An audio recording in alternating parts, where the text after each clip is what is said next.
Cienījamie kolēģi un īpaši frakcija Jaunā Vienotība. Nevar būt tā, ka jūs nenāksiet atbildēt uz šo tribīnē.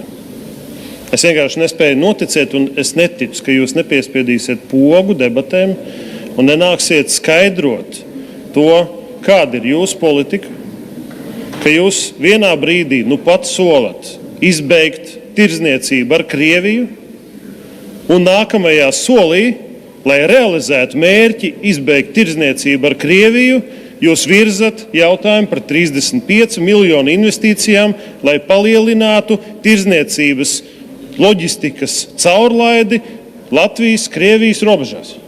Es nespēju noticēt, ka jūs nenāksiet atbildēt par to, kāda īsti ir jūsu politika.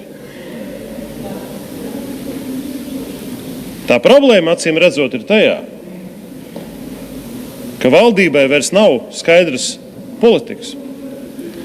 Šis jau ir avārijas režīms, kur izpratne par to, kādi projekti ir jāvirza, kādas naudas, kādi miljoni ir jāpaspēj iztērēt, ir terminēti nevis valstiski sasniedzamajos mērķos un vēl pat partijas vai premjera publiskajos solījumos, bet tas viss ir determinēts pāris mēnešu redzamībā, paspēt kaut ko līdz vēlēšanām, uzsākt, palaist iepirkumus, iztērēt. Un tā, manuprāt, ir fundamentāla problēma, vienalga par jebkādiem jautājumiem pēdējā laikā, par ko esam runājuši. 20 miljoni, šeit 35 miljoni, 100 miljoni stradiņiem. Runā par to, cik mēs esam naudu piešķīruši, cik betonu esam tonnas nopirkuši. Bet kādus mērķus esam sasnieguši, kolēģi? Par to nerunā.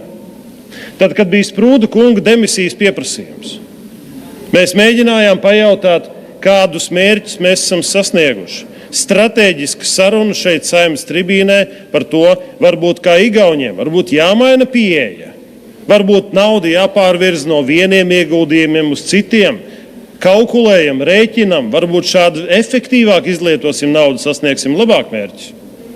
Nē, mēs šeit dzirdam vienu un to pašu. Tā ir šīs valdības vizītkarte. Piešķīrām miljonus, iztērējām miljonus, nopirkām tik un tik kubikmetru betonu.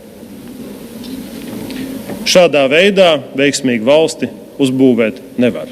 Vēlreiz un atkārtoti aicinu Jaunā Vienotība, lūdzu piespiediet pogu, kas saucās debates, nāciet un sabiedrībai, ne Saeimas deputātiem, tiem, kas tur skatās, izskaidrojiet, ko nozīmē jūsu solījums izbeigt tirdzniecības attiecības ar Krieviju un nākamajā solī 35 miljonu investīciju, lai palielinātu tirdzniecības caurplūdi Krievijas-Latvijas robežpunktos.